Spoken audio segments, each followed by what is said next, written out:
I have the honor to present our friend Mihály Molnár, who is an informatician and mathematician.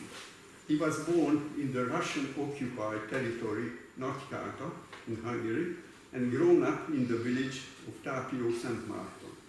In this village, actually, a few hundred meters down on his street, one of the biggest Sicilian golden deer has been found, and in his small childhood, horse skulls have been turned up by the plough.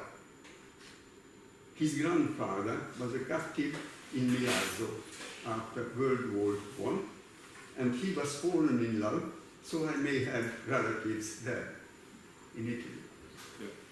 He has degrees of mathematics and computer science and worked in the areas of artificial intelligence, artificial life as researcher, and SAP as consultant, project manager, and developer.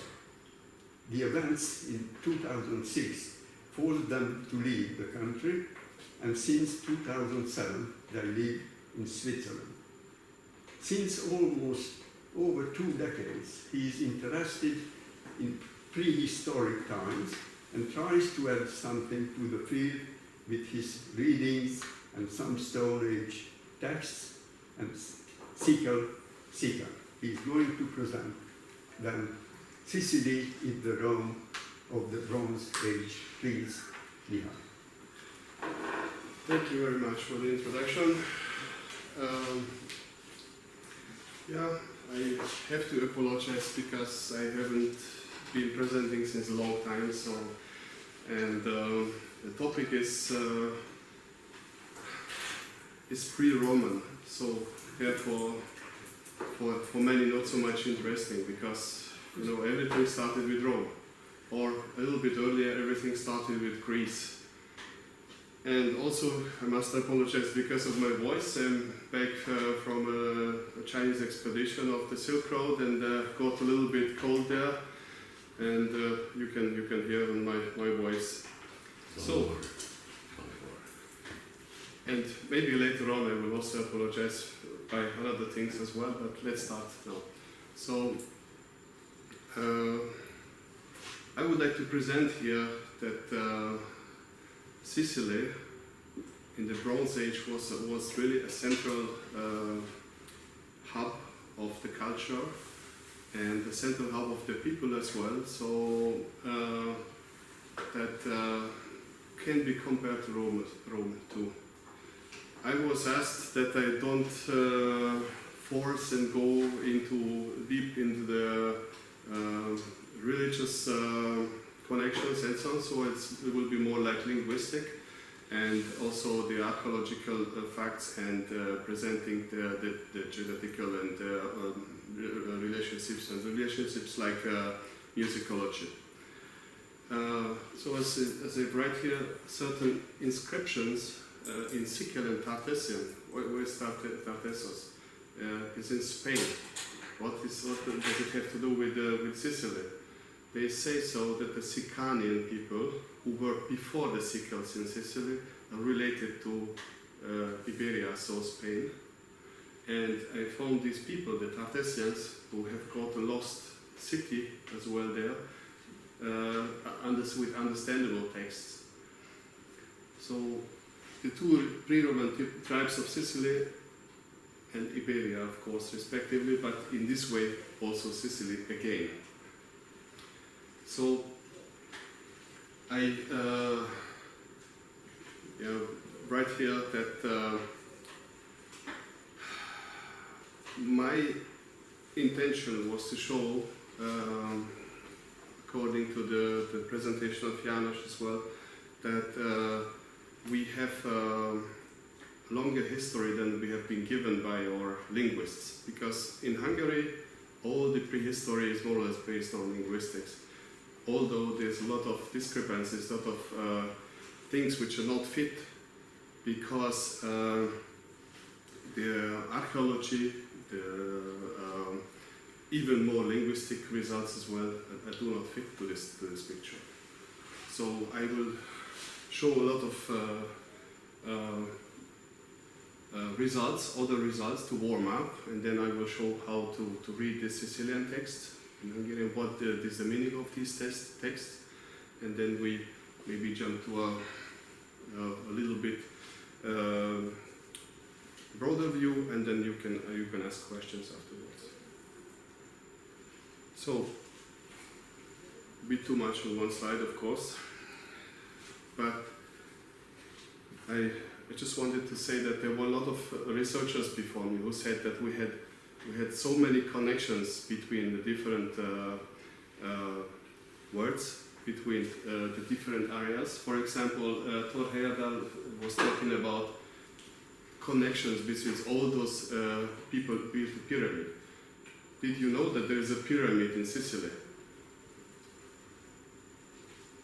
I was not able to see that. A couple of times I've been visited Sicily, but I was not able to see that because the road was closed, because the road was fallen, so destroyed. So maybe next time I will be able to see the pyramid in Sicily. About the language and about the methodology. Do you know what agglutinative languages are? So basically gluing together with smaller words. Chinese is not an agglutinative one, isolating one, so very small words, very short ones, almost like one or two characters, one word.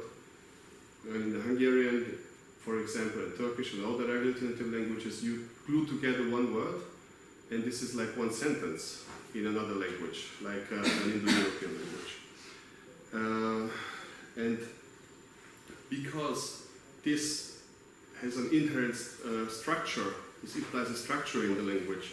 So this structure keeps the language from changing fast. So you in your language, you're changing the endings, so you're flexing the words. For us to change a whole word, it's very hard because every word of course like an onion, so it has got multiple words inside of it. So then all of the words have to be changing to change one word. So this is, I think it's also intuitive, but would like to present also an example. For example, in this case, the usual example is this circle-like things, because this is existing also in English, like circular, circulate, circumvent, circularity, circularize, circulating, circumcise, circumspect, circumcision, circumscribe, circumstance, and so on. Okay, but there is another one which is a bit more interesting here, maybe. Everybody knows Don Corleone, but there is a word Don, which is also a river. How could it be a river so far away from here? Because there is a word which is in picture, looks like this, and this is from Sicily, from the Bronze Age of Sicily, or the Capricorn sign as well. It's NT or TN ligature in our runic script. And basically, this word can be found in, so this linguistic root can be found in many areas of Eurasia, all over Eurasia, which is just basically a little bit of a variation. So for example, almost like you flexing your words, it is a linguistic root, but it could be flexed. So instead of, let's say, te, you can choose d. So instead of t, you can choose d, or instead of n, you can choose m. So a little bit of variations of the root, but the meaning is pretty much similar. Something which is creating life, something which is spreading, and something which is related to holy things of God. Okay?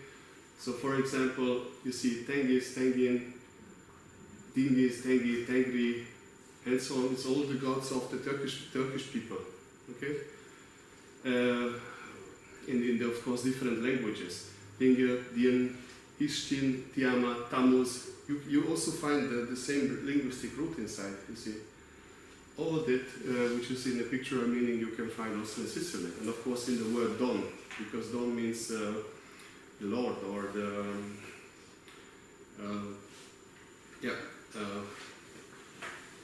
And you see even in Egyptian or Sumerian, Tammuz, Timis, or Egyptian, Neter, Aten, Aton, Atum, Nut, Tefnut, Naunet.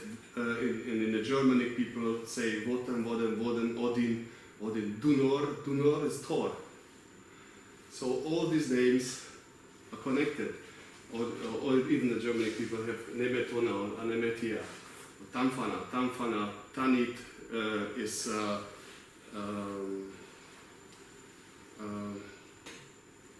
Phoenician, but also in another language, which is like in Hebrew, Adonai, Atonis, Tin, Don, Tana, Duna, Dniester, Dnieper. So these are the rivers as well, okay, which are also creating and spreading life over the landscape. But also far away, okay, like China, Tian, Shanti, Tano, or even in the African continent, like Manitou, Bakantanga. You have the same linguistic root and its variations all over a vastly spread area. Because you would ask, why this guy is talking about pre-Roman stuff? We have a Roman Empire, it's big. We don't need anything else. Yeah? But actually it's bigger because it's spreading across all Eurasia and then also even in North America. And I think Janos could talk about that even there are South American connections too. So basically we have something which is much more older, much more common. Even we are as Hungarians included in there, and the Russian scientists for us call this as Nostratic. So the language group, which is everything is originating from. Next slide. Yeah, another thing, another point to apologize about. All of your great scientists who were also creating a picture or discovering partially the truth. For example, Michelangelo Nadeo was following a lot of archaeological and genetical facts and talking about Hungarians. He said they were living in northern Italy as well, but also they went through far away as the far end of China and then came back. And he was using genetics, he was using a lot of different archaeology to draw this picture. I will show you later on what picture he drew. There is Angela Marcantonio. She was a linguist who was working with the Finno-Ugric languages, and she said there's a huge problem here. Not in general, mostly with Hungarian, because it doesn't seem to fit correctly into this linguistic categories, in this linguistic group. So what is the problem and how can we solve this problem? Claudio Beretta was a linguist. He was working, not really visible here, this book he wrote, and he was writing a book about that in the river names and in the names of the mountains. There are so much indication on that there was an agglutinative language before the Celts in northern Italy, in the Po Valley, and that means Etruscans and before the Etruscans. Mario Aline was writing a book, and I don't know if I can spell it correctly, it says Etrusca una forma archaica di Ungherese.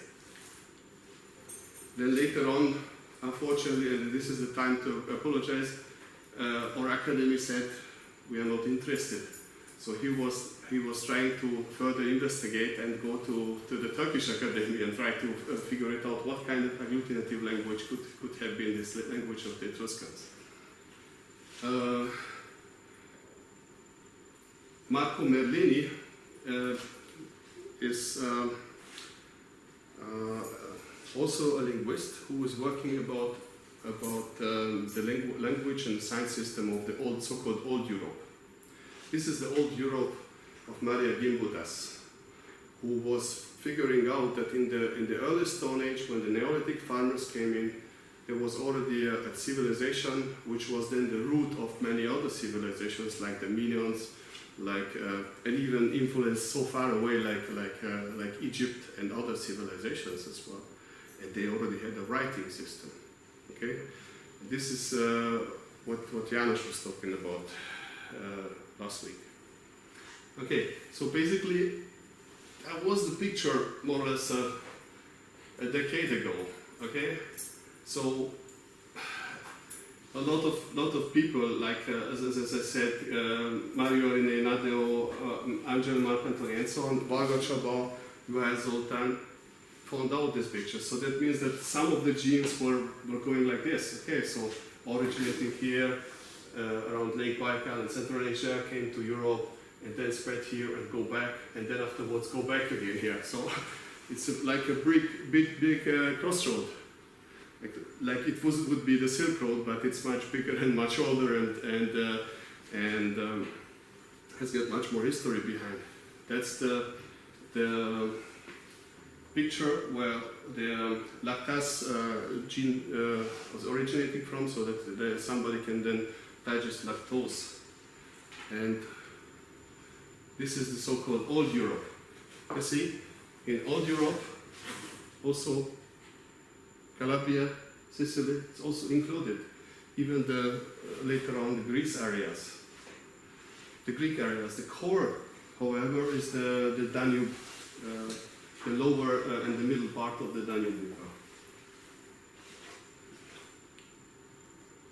Okay, and then even long time ago, this researcher Grover Stans found out that it is how the farming is spreading, okay? But it looks like there's a hole in there. So there are people who still live there since the hunter-gatherer times and keeping some out of the culture, out of the language.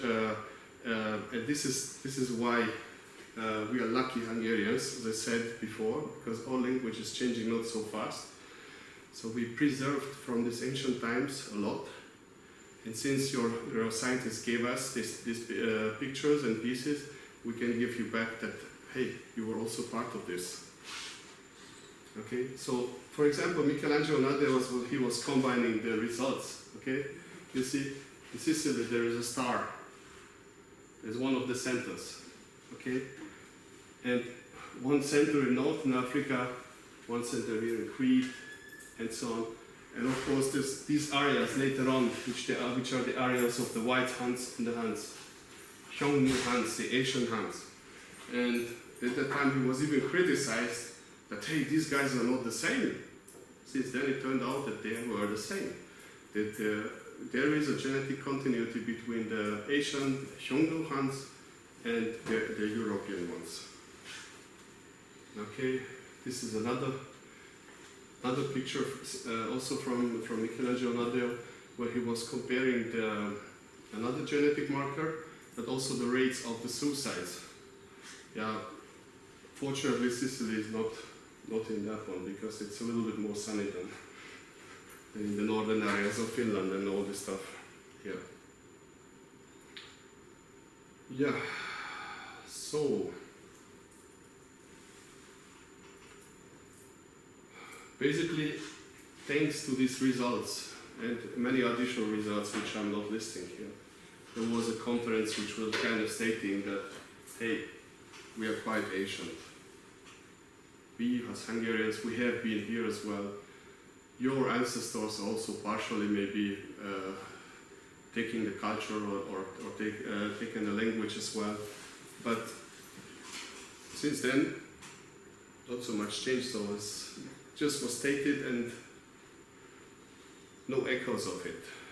And this is also from again Michelangelo Nadeo, where he was tracing the archaeological connections of these symbols. You see this symbol here? This symbol is the connection of the Ig, which means sky, and the Ge, which is the Gaia, the Earth Mother, which is connected by the soul here. Okay? And there as well. And he called this the mother goddess giving birth. Okay? But it's literally letters. Okay? And my theory is that age is a Hungarian word for sky, and gay is a Greek word, but I think it's originally also a Hungarian word, which means Gaia, the Earth Mother. This is a current result, or more current results from 19. It's a Russian scientist, I don't know if I say good his name, Klisov, or Kliasov. He actually repeated the results of your scientists here, and then he shows that yes, these gene markers start from here, come here to Europe, then spread here, spread also to Italy, and so on, go out back to Asia, and then again to Europe recently. And what just some of these points which you translated here. He was talking about the Aryans, okay? Because Russians are still talking about the Aryans. And he says that about 6,000 years ago, this was the center of the Aryans. But the whole story starts like 24,000 years ago. Okay? So with this insights of the genetics, could be skeptic, but you can look into very, very ancient times, into the history. And what we list here at the bottom is basically the genetic path of the Hungarian royal family, the Árpáds, or as they say differently, the Turul family, which is exactly mapped by this genetics here. Okay. Yet another study I found, basically about this going out to the far end and coming back. It's almost like the Lord of the Rings, going and coming back. Basically, there was a huge drought. That means this drought was like 640 years lasting drought. And then during this drought, the northern steppe region became the Silk Road of the ancient times. Okay, we can say that. This northern steppe region, all this old Europe, Sicily, and so on, Italy.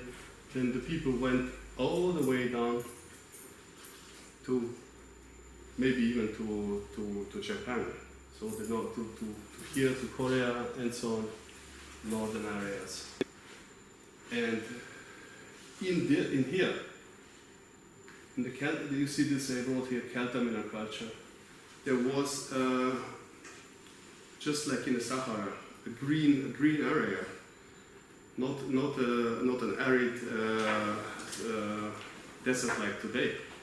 Okay, and during this dry out, these people who were, according to the Russian scientists, speakers of this very ancient language, were mixing with the old Europe, exactly here in the Ural area. And also coming down to the later on, which were also centers of the Aryans. Okay? Bringing this very ancient language. And then 1,000 years later, more or less, what we got the people coming back and bringing back the bronze working.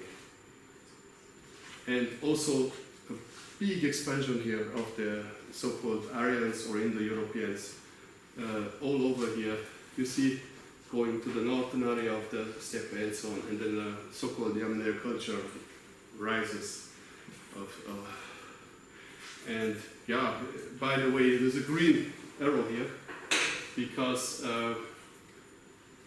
according to our chronics, there was an additional migration of the sons of Nimrod, the first king of the world, they say. He was the first king after the so-called biblical flood, which was identified with the flood of 4,800 years ago. There was about here an impact, a comet impact, and flooded all these areas. Okay, and therefore the people coming and spreading the different dialects, languages, and so on, the remaining people of this, this so-called Indo-European core areas here. Okay, this is again this is actually from 2024. So the results which are showing basically there is a coming back of the people, okay? And then there will be, these people will be the so-called Finn-Ugaric. So basically we have the beginning of the story as well now. And then we have also the explanation and with a lot of different scientific results supporting it, that there was a coming back of the so-called metal workers of that time. So if we're checking the metalworking, I know that this is not visible, but basically the red one is the copper workers, and then upwards what you see is the bronze workers, and this is the name of the cultures in Eurasia. So this is west to east, okay? So there is a gradual going out of the people, then they come back with this so-called Sejma Turbino culture, literally very fast, bringing very good bronze and also introducing it to China as well. So they introduced the bronze culture to China too. Okay, yep. So one more slide, I don't go into detail in here, just it connects to the presentation of János, that this old Europe, which was spreading out, which was also including this part of Italy and Sicily as well, had discovered the writing. So if you're checking, this is Hungarian runic script, this is Demotic, but also in the old European script, you can find all the letters. And if we would go into detail now, we would also talking about that. What is the religious significance of this? Because élet, élet means in Hungarian life. Él is also means in Hungarian something at the beginning, and also él is the name of the god. And this so-called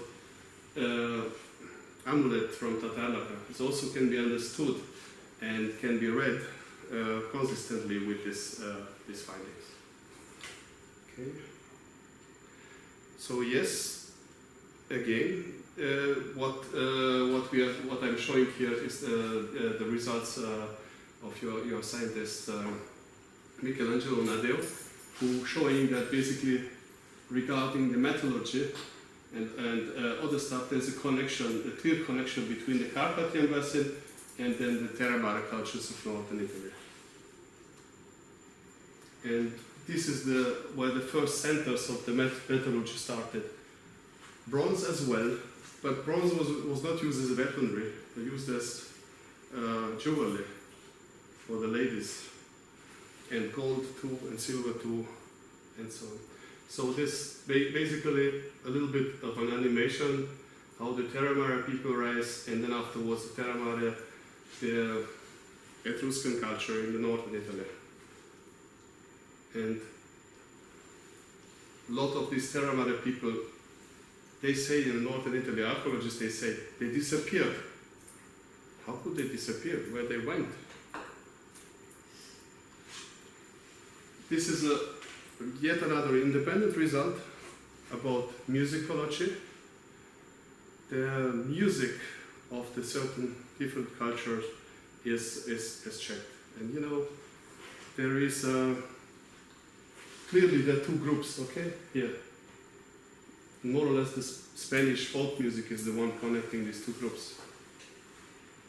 First one looks like a kind of Eastern group, but you see Sicily is in there. And the other one looks like a kind of Western group, like Irish, Scottish, Polish, Dutch, and so on.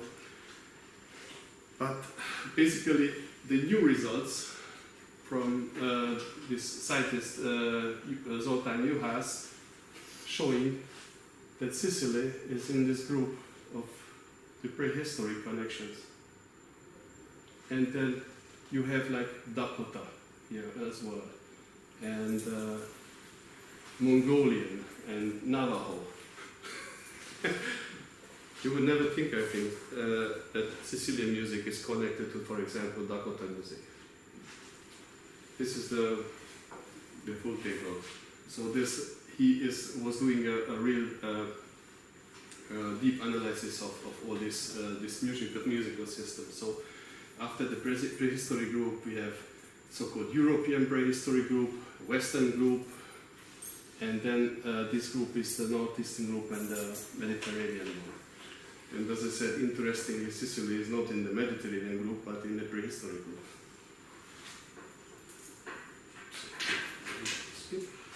So this is how pre-Roman Sicily looked like, more or less. So you had Sicily, Sicani, and then Elimi later on, and of course the Greeks colonized, and the Phoenicians colonized as well, and Elimi said to be Trojan refugees, and there are also these people Ausoni on the Aeole Islands. Yep. And here is some of my results. That fortunately there are some longer inscriptions preserved of the languages of the Sicily of the Sicily, and this is in the Cultural Museum, and then this is the Ascos from Centurice, and they say this is Latinish, but as you say, there's a lot of brackets.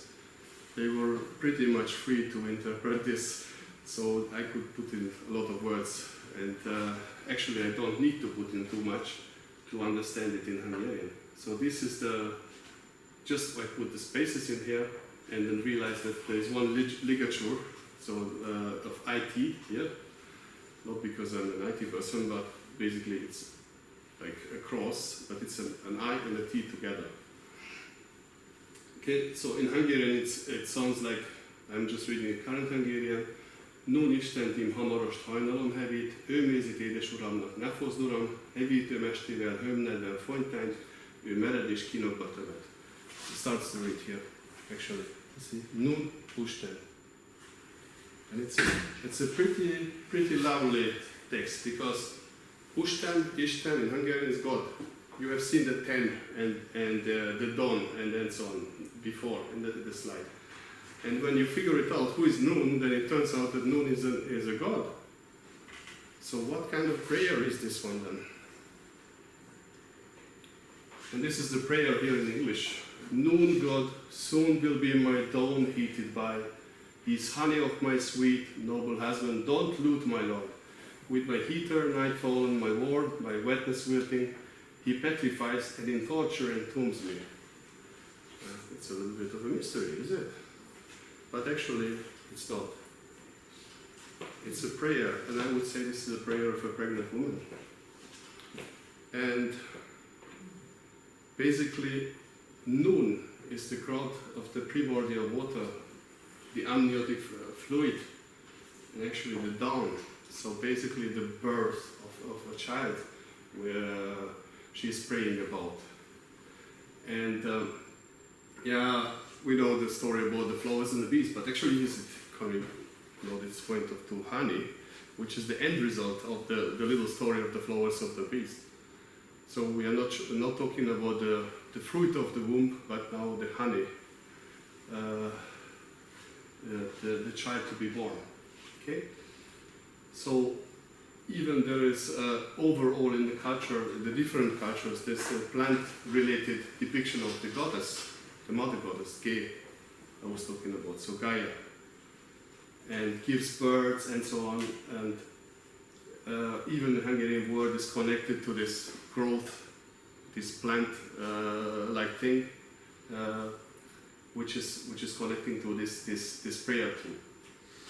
Okay, and actually, regarding the last line, is at that time it could be not so much uncommon to give birth to a dead child.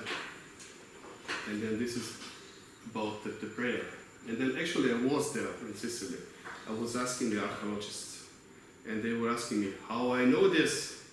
It's not public information. This was not published. said, yeah, I read it. And then I know what is in the grave. So in the grave is a pregnant woman who was not able to give birth, or a woman who was dying while delivering a baby. Okay? And we could talk more about that, why and how noon is connected to the whole thing, and more linguistic connections here as well. But not only linguistic connections, because we said, yeah, what do we do with Egyptians here? Okay? Is it really an Egyptian god? But when we write down with our runic script, then we got back partially these meanings, which also can be read out from Egyptian script. Yeah. Next text, also in Sicily, found in Sicily. So it's about 2,600 years old or something like that. This is the Montagna di Marzo. I don't know if I'm saying it good. So, inscription. And it was a hard one because basically, usually they say they transcript it everywhere like tamura. You see the beginning here, tamura. But the first sign, which you see here in this book from Fabio Olivieri, the first sign is not the T. There is an I at the beginning. And then it makes sense, because then you can transcribe it like Itamura, Arefaket, Oy, Gesheruma, Geshazegi, Ipoket, Pioket. So this is first line, okay?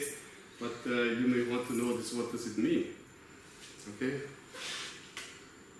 As well here. The transcriptions. So it would sound like this today in Hungarian. Itt a műre, az árva kedv olyan keserű ma. Késik az égi író kedvémé. Leszopom a habot, kell majd árnyakéje, az ő fejét elnyomja eblőre láb. In English, I drank to him or her. We don't know. Let's say him. I drank to him. The orphaned mood is so bitter today. The celestial thirst is delayed, behold. I sip the foam. Shadows will be needed tonight. Her or his head suppressed by the dog rogut feet. Rogut is the bad alcohol. So that, which is really pressing the head, if you know what I mean. A little bit more of this, the text of the Sicilians. So, Sicily. This is the book from Ulrich Moll. It's a pretty old one, but didn't really find this somewhere else. This top one, Fia Discal. So it'd be good to show it with something. Yeah? So next time maybe I will bring a stick. Okay, so up here, Fiad Iskal, ami here as well a ligature, ital, önt, dől, lemén. So this is now in the meaning of it. Your son drinks, so drinking all the time. What is a drink? He just pours, tips down, and it goes down. So, yeah, it seems to be that they really liked drinking some, possibly some wine or even beer, I don't know, because the foam in the previous inscription is more like a beer-like thing, I don't know. But beer was also, in the past as well as wine, a medicine, okay? Not just an alcohol. Okay, so this one here is a little bit more complicated because the ending is missing here as well. Just like here, there is one character missing, but this one single character can be really substituted, so can be found out what is the meaning of that. Here it says something like with D, delta. This one is interesting. I could interpret it as K or interpret it as each ligature of based on Hungarian. So dich means faith. Next one, hit means belief. Then ima means prayer. Then it says okay, so not so much understandable, but more or less says faith, belief, prayer are too late. And then the next word can be read as dead. If somebody is dead, then it's too late to pray. Okay? A little one could be also a joke. Kopais. This means in Hungarian bald, so without hair. Next one is interesting because of this one simple sign here. You remember this sign from the previous slides when you have seen the Sicilian Bronze Age artifacts. This is the sign, but a little bit more along the center. Okay, this can be read as S and T. So it could be cursed or said, so reads or something. We don't know because it's missing the middle part. Saint. This word seems to be way more ancient than whoever would think about that. Next thing, we were talking about a little bit Tartessos, and that the Tartessians are related to Sicily too, as well. This red area was the Tartessos, and they left also inscriptions like this on tombstones, maybe, and it's called in the Bible Tarsus, okay, mentioned about it. And also they have a lost city. Tartessos is a lost city, like a little bit like Atlantis or Calabria in Hungary. And if we use the proposed key to transcribe, then we can transcribe the first one like this. So it's like loco, bunny, and so on and so on. So basically loco bunny rabolt, ő a rájék halt élők, onnan énelnyék, aki ésinkölőből új térő, bár ebete asszonyé. Vagyis lakik, lakol, ő benne rabolt, ő a rájék halt élők, onnan énelnyék, aki ősinkölőből új térő, bár ebettek asszonyé. Tehát lodging or expiating, actually more or less lodging inside one rod. Okay? His brides are built living ones. From there his self-shadow who into our ancestors' womb as new returns, although yearning for him, his wives. Okay? Yeah, so the one who was robbed, plundered, lodging, expiating inside of this tomb, his living brides are milled. From there, from this tomb, his self-shadow returns into our ancestors' womb as new, although his wives are yearning for him. So I'm sorry about this, but my readouts are a little bit more complex than the normal ones when they do readout like X gave to Y. So it has a little bit more meaning behind and a little bit more culture as well. And this is the key which I was using. It's by Rodriguez, and yet another one, the other inscription, also from Tartessos. Íróval külsélnál kendimóba térő bár elhagyta a nyert. So this is almost like just putting the spaces inside. Íróval külsel már kend imába vagy hamuba térő bár elhagyta a nyert. So you see, I only corrected the red ones. In English, with the writer or engraver, this stone to be hid away. Yet by clemencer into prayer or ash you turn, although, or albeit you have left behind your mother.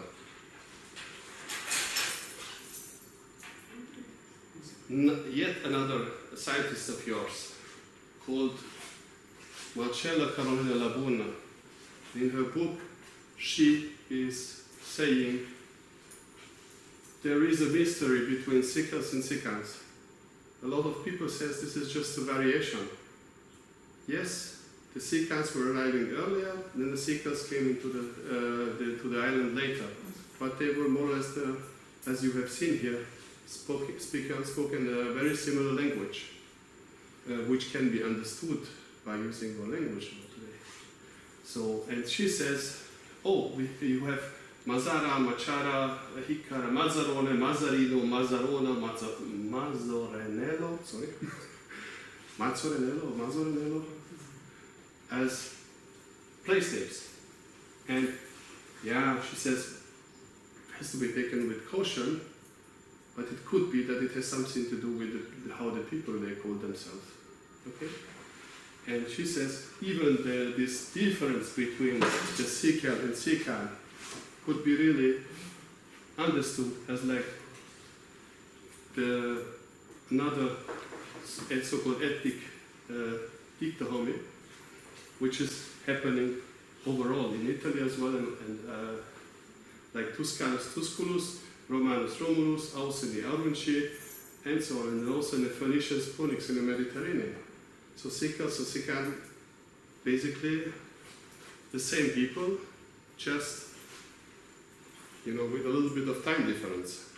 And as it turned out, they were not speaking Indo-European, but they were speaking a language which is preserved more in the Hungarian than in the current language, unfortunately, in Italy. And of course, there are also genetic results from the statue and so on. So there is one side, the last one, because as I said, I was asked not to talk too much about this one, regarding Terra Mare culture in the North Italy, here in the Po Valley. It was about 120 in other sources, like 200,000 people suddenly disappears.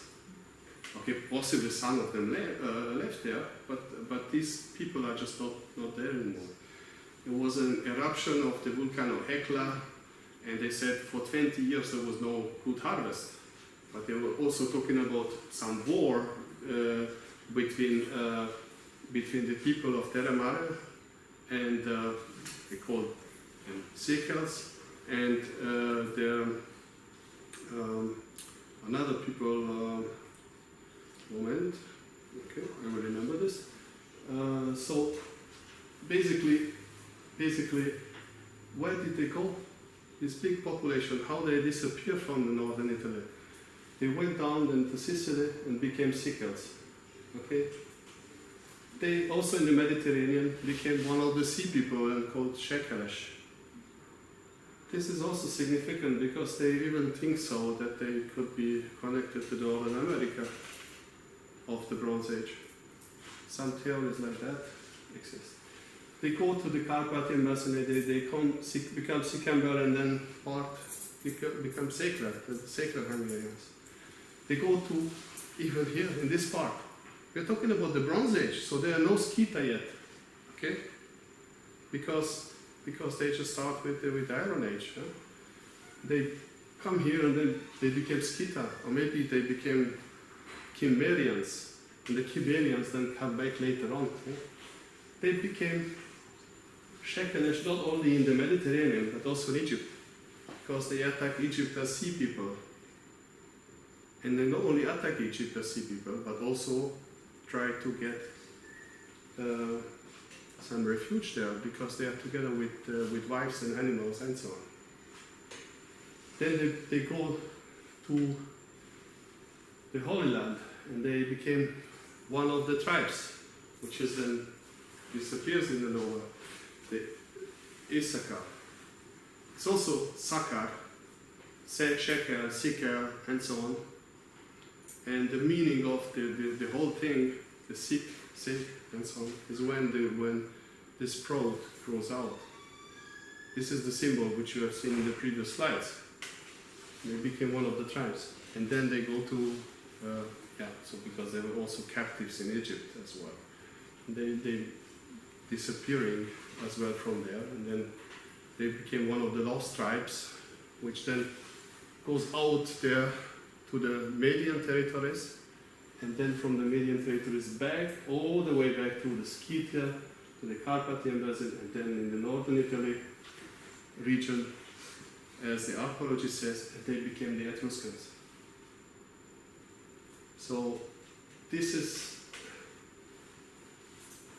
a little bit of the picture of these people of your ancestors, who seem to be also partially at least our ancestors as well.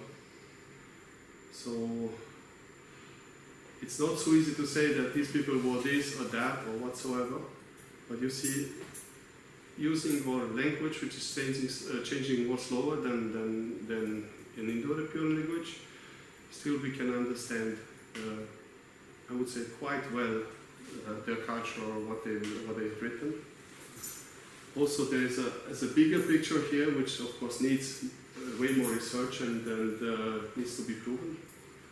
But I think this was worth to say, and hopefully, yeah, hopefully it will become a little bit more widely known, because currently it's almost unknown. Thank you very much.